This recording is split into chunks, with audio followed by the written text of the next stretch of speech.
What's up guys, it's Jesse from the Power of Adventure, and today we're going to be installing a Velit gasoline heater in a 2025 Ford Transit. We chose the Velit heater because it has a number of key features that other heaters just don't offer. First off, it comes with everything you need to install it in a camper van. There's no confusion with wire harnesses or what controller to use. Also, when installed properly, this heater is rated for up to 13,000 foot in elevation, which is necessary if you plan on camping in mountain environments, and we all know how awesome that is. Another great feature of this heater is that it is equipped with a built-in carbon monoxide detector, which almost every other heater is lacking. Safety is our #1 goal with any installation, which makes this option one of the best on the market. And there are plenty of other advantages with this heater that we will go over throughout the video. Let's open the box and go over all the necessary parts that make up a proper install in a Ford Transit. Here is how the product was shipped. This same heater is equipped to either use gas or diesel and is adjustable in the app. Here are all the necessary parts to make up a full installation in a camper. After removing everything from the box, I like to complete as much prep as possible. It comes pre-wired with 3 separate cables that will need to be run throughout the van. The first will be connected to a 12-volt power source, the second wire will connect to the wall-mounted display monitor, and the third will connect to the fuel pump. The fuel line is connected to the heater with a fuel line coupling and 2 gas clamps. From here, it will run through the floor of the van and to the fuel pump, which will be located near the gas tank. We will run another piece of gas tubing to the fuel filter and then to the fuel stem, which is an important step that we will cover later. Here are 2 different gas tank adapters, and while one of them does fit the Transit, we are actually not going to use it. Next, the exhaust tubing will be connected to the heater with a provided hose clamp, and once the heater is installed, we will cut this tubing and install the muffler. The intake tubing is also connected with a hose clamp, and both will be installed underneath the van. And of course we have the heater itself. On one side is the fresh air intake, and on the other side the hot air exhaust. It comes with about 2 feet of 3-inch ducting, 2 hose clamps, and an adjustable louver. These are all the parts that are included with the Velit heater, and I will share a few extra things that will make the install as straightforward as possible. What can make the installation in a Ford Transit more difficult than other vans is that you almost always have to drop the gas tank to access the fuel lines. Every Transit comes with an auxiliary fuel port that is unfortunately too large to use with the heater if you want to use it at elevations higher than 5,000 feet. It is highly recommended to install the provided fuel stem that comes with the heater, and for that we will have to remove the fuel pump. A mistake I've noticed with many other Transit installs is that they try to keep the fuel tank in place. It is my preference to completely remove the fuel tank to install the fuel stem because of how difficult it can be to remove the fuel pump. My hope is that you'll see that it is not as difficult as others have made it out to be if you use the same process. This Transit has a 31-gallon extended range gas tank, and naturally when it was dropped off, the tank was completely full. To make this as easy as possible, it is best to completely drain the tank, and for that, we are going to need some tools to assist with the process. Many new vehicles have capless gas tanks and require a narrow neck funnel to remove fuel from the gas tank. Also, you will need a fuel transfer pump and some 1/4-inch poly tubing, and of course, a gas tank to empty the gas into. It's true, I used electrical tape to connect the pump to the poly tubing, and I used about 12 feet of the 1/4-inch tubing to push down into the gas tank to pump out the remaining gas. I would suggest to do all the work associated with the gas tank to be done outside because it is likely for some to spill. Now that it is completely empty, we are ready to remove the fuel tank. I used a few 2x6 pieces to get the van elevated enough to work underneath comfortably. The fuel tank is located on the driver's side, and the first thing I will do is label each support bracket, noting the position and orientation of each. I also used a paint marker to mark the 4 bolts on the driver's side. You can see them here. And here are the other 4 bolts located on the passenger side between the tank and the drivetrain. I found that old milk crates are the perfect height to remove the brackets and work on the fuel lines on the top of the tank. I used a 13mm socket and extension to remove the 4 brackets, and the longer bolts are used on the driver's side while the shorter for the passenger side. With the brackets off, we can access the fuel ports on the top of the tank, and the first thing I like to do is disconnect the wire connectors to prevent any pumps from turning on. Here you can see the clip that secures the connection. Next, we will disconnect the wire connected to the fuel pump, and here you can see the retaining clip in its open position. In the next step, we can disconnect the larger fuel tank line by fully opening the red retaining clip and pulling it off. Here's what that connector looks like in its open position. The fuel line connector with the green rounded retaining clip is a pressurized line, and you should expect gas to squirt out when it's disconnected. You can use an old rag to cover it when pulling it off. There is one more fuel connector at the front of the tank that will need to be removed, and here's what it looks like when it's open. Lastly, we will need to disconnect the fuel filling tube. I used a 7mm socket to remove the hose clamp, and if the tank was not completely drained, you may find some gas spilling out here. There was a wire that was zip tied to the top of the tank that I did not get a video of, but thought it was worth noting. Otherwise, we've disconnected everything from the tank, and we can remove it from underneath the van. As long as there's no fuel in the tank, it is pretty easy to move around by yourself. Now that we have the tank in the shop, we can see everything we've disconnected. We have the large fuel line connection. We have a smaller fuel connector that we can remove now. This is where the electrical connection was made to the fuel pump, and this is our pressurized gas line with the green retaining clip. I've used a paint pen to mark the fuel pump, the lock ring, the cover plate, and the fuel tank itself. This will help when we are reassembling all the parts later. I'm using a number 10 socket to remove the bolts that secure the cover plate. Now that we can take that off, and we will have access to the lock ring. There are notches around the ring that we will use a large flathead screwdriver and a hammer to spin the lock ring off. You should see it pop up when it comes loose. Let's completely remove the lock ring, and then we will be able to remove the fuel pump.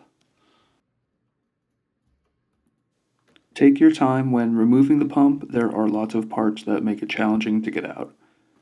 It is best if you lift the pump straight out of the tank, and sometimes you have to squeeze some of the fuel lines because it is such a tight fit. At the bottom of the pump there is a float, and take caution to remove it slowly and not damage it. Here is the fuel pump removed. You can see the location of the auxiliary fuel line with the yellow cap and orange fuel line.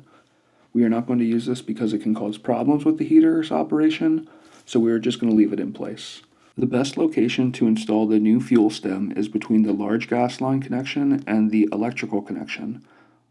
Mark the hole with a Sharpie and use an 11/32 drill bit to make a new hole. Be sure to drill the pump on its side that you don't get any plastic pieces inside the pump housing. Here I'm starting to work the fuel stem into the fuel pump. The metal is soft and can be formed to work around the other gas lines. There is a small hole to route the fuel line into, but first we will need to cut the fuel stem to sit about 1.5 to 2 inches from the bottom of the fuel pump. I used a small bandsaw to cut the fuel line, but a typical hacksaw would work too. Just make sure that it's a clean cut. Additionally, we will file the end of the stem, and I will use a razor blade to ream the inside edge of the pipe. Make sure that there are no metal filings left inside the pipe. To install the fuel stem, we will use the provided gasket, washer, and nut. This part can be a little tricky, so take your time and don't kink the fuel line as you're working it around the other gas lines. You can see me routing the fuel stem into the small hole that will provide support. And I will just continue to lightly bend the fuel stem until it is fully seated. Here I will use a 10mm open end wrench to tighten the bolt to the fuel stem. Here is the fuel stem installed, and I think it's looking really good. Here's a bit of detail on how it looks inside the pump, and you can see the fuel stem about 1.5 inches away from the bottom of the pump. With our fuel stem in place, we are now ready to reinstall the fuel pump into the tank. And just like before, take your time. I think putting it back in is a little easier than taking it out. We will reposition the lock ring and slightly push down on the pump and position the ring under the locking tab, and it should stay in place. Then we can use our screwdriver and hammer to spin the ring back into its locked position. Now we can reinstall the cover plate with our 10mm socket. At this time, we can also reconnect the rear fuel line and push the fuel line back into the support on the tank. I've added a small piece of fuel line and connected it to the fuel stem with a coupling and 2 clamps. Before we reinstall the tank, I will install the fuel filter and pump for the heater. The fuel filter should be installed vertically and the direction is marked with an arrow on the filter. And the pump must be installed at an angle and is also directional. The side with the wire connector will be run to the heater, and I use the gas tank cover to mount the pump to. Here's the diagram from the manual that should help illustrate how to run the fuel line. Now we are ready to replace the tank and we'll reverse the process of the removal. First, we will replace the fuel fill hose and secure it with the hose clamp. I use a floor jack to get the tank back up on the crates one at a time, and this can just help because it's hard to maneuver the tank underneath the vehicle. With the tank supported, we will first connect our pressurized fuel line with the green clip. Next, we will connect the large fuel line connector and compress the retaining clip.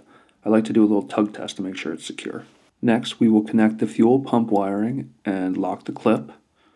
We will also connect the second wire harness, making sure it's secure. And finally, we will connect the front gas port. When reinstalling the tank brackets, I like to start with one of the middle supports, and once you get one bolt in it, it will support the whole tank and make it easy to fasten the other brackets. Here is the fuel tank completely prepped and reinstalled in the van. Now we will turn our attention to the interior of the van. The heater will be mounted underneath the passenger seat and we'll need to remove the seat completely. Here are the locations of the 2 bolts holding the seat in the front, and here are the 2 bolts in the rear. For this swivel base, I used a 10mm open-end wrench to loosen and remove all the bolts. Now we can simply lift off the seat and we'll see that I've already removed the factory inverter that was previously installed here. There are 3 threaded studs, and this one will need to be removed to install the heater. I did not need to remove the wiring harness from the seat as it was long enough to just move the seat to the side. I will use the heater as a template with the heater outlet facing towards the back of the van. I will roughly mark out the opening that needs to be cut in the floor. Then I will use a 1/4 inch pilot bit to drill 2 holes and confirm where they are coming out underneath the van. This is what the layout looks like underneath, and you can see that space is pretty tight. You can use these measurements as a guide to help you with your layout. I will use a 2 1/8 inch hole saw to drill the holes through the floor. We will be drilling through hardened steel, so take your time and use light pressure. This could take a while. I broke the first hole saw, so it might be best to have another on hand. And after a great deal of effort, we have our 2 holes and we will need to cut out the material in between. I used a Sharpie to mark the 2 lines between the holes and used a Sawzall with a metal blade to cut through the sheet metal. Again, this is hardened steel, so take your time and have extra blades ready. It's very important to clean up all the metal shavings created from drilling and cutting to prevent rust in the future. Here is our finished opening, and I will use a half-round file to clean up all the edges. At this point, it's a good idea to dry fit the heater to make sure everything fits as it should. Now that we know it fits well, we will use some black primer to paint all the raw edges of the metal. And once the paint dries, we can now install the heater. It is a very tight fit, and I found it best to position the heater all the way towards the front of the seat base. I'm happy with where the heater is, and we can use some self-tapping screws to secure it in place. Here I've used an 1 1/8 hole saw that provides the perfect hole to route the electrical lines through. I use a 3/4 inch push-in bushing to protect the wires as they pass through the metal. Next, we will reinstall the 400-watt factory inverter by reconnecting the wire harnesses and securing it to the floor with self-tapping screws. I used a 3 3/4 inch hole saw to make the opening for the heater's adjustable louver. I secured it with 2 bolts and some epoxy. And here is the finished product underneath the seat base. Admittedly, it's very tight fit, but I think it worked out great. Now I can show you how we finished all the parts underneath the van. First, it is important to keep the intake pipe and the gas line as far away from the exhaust as possible. The exhaust piping should have a continuous downward slope and should extend past the van's footprint to ensure the fumes don't pool under the van. When installing the muffler, it is important to keep the drain port facing the ground. I have found a nice spot for the air intake that won't get damaged or covered by mud, and I zip tied it in place. The gas and electrical lines will be routed over the vehicle's exhaust heat shield, and to be extra safe, I like to use another heat shield wrap. This one's great because it comes in a roll and you can cut it to the length you need. The gas line and all 3 wires will run over the heat shield, under the drivetrain, and then around the front of the gas tank, making sure to securely fasten everything along the way. We will terminate the gas line and the wire for the fuel pump here. The other 2 wires, which are the 12-volt power cables and the cable for the wall controller, will continue up through the floor.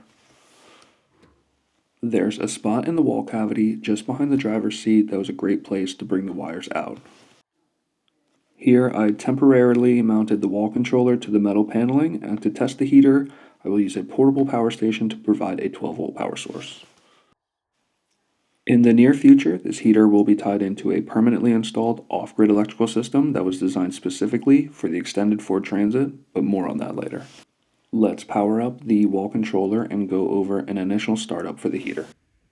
Use the center button to access the home screen and cycle through the different pages. On this page, you can adjust the fan speed by rotating the dial. Next page is where you can set an automatic start time. This next page is where you would set an auto run duration. Here is where you will set the clock and see the firmware that's installed. Next is the cleaning mode, which almost no other heater has. Next is the prime mode, another great feature. It will run for 30 seconds automatically unless you stop it. This will get fuel to the heater and make startup much easier. And lastly, it'll bring us back to our home screen where we can adjust the temperature set point. In the home screen, we will press the button for 2 seconds to start the heater. You will see the small icon whenever the heater is running. I'm hoping you can hear the difference between when the fan is on, like now, and when the heater is fully on, like now. Here is what the exhaust sounds like, and it is not uncommon to see some condensation drips on the ground. I used my digital multimeter and temp probe to test the output, and surprisingly the temperature was almost 215 degrees. The heater is completely installed, fully functional, and currently heating the van. Another great feature of this heater is that you are able to connect via Bluetooth.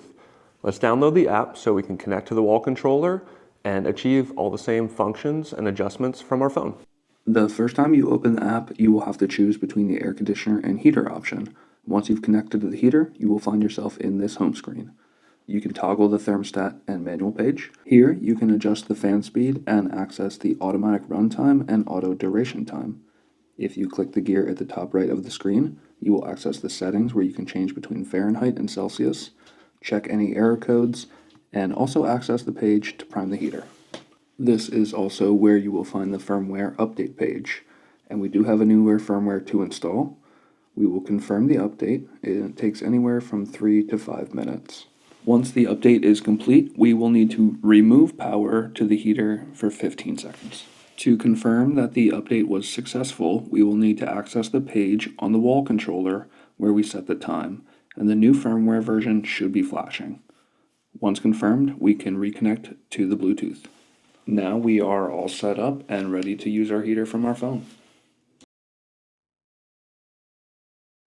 Alright guys, that wraps up this installation, and while it can be a bit daunting and potentially time consuming, it's actually not terribly difficult. We used a Velit diesel heater in our personal 2024 Sprinter camper van and have been able to test it extensively with no issues. I'm very pleased with the product from Velit, and I believe they make it as simple and safe as possible. Be sure to stick around for our next video where we dive into the off-grid electrical system that will keep this heater powered up along with everything else in the van. And if you think that any of our services could be of use to you, you can find us at powerofadventure.us. As always, thank you so much for taking the time to watch our video, and I hope you have a great rest of your day.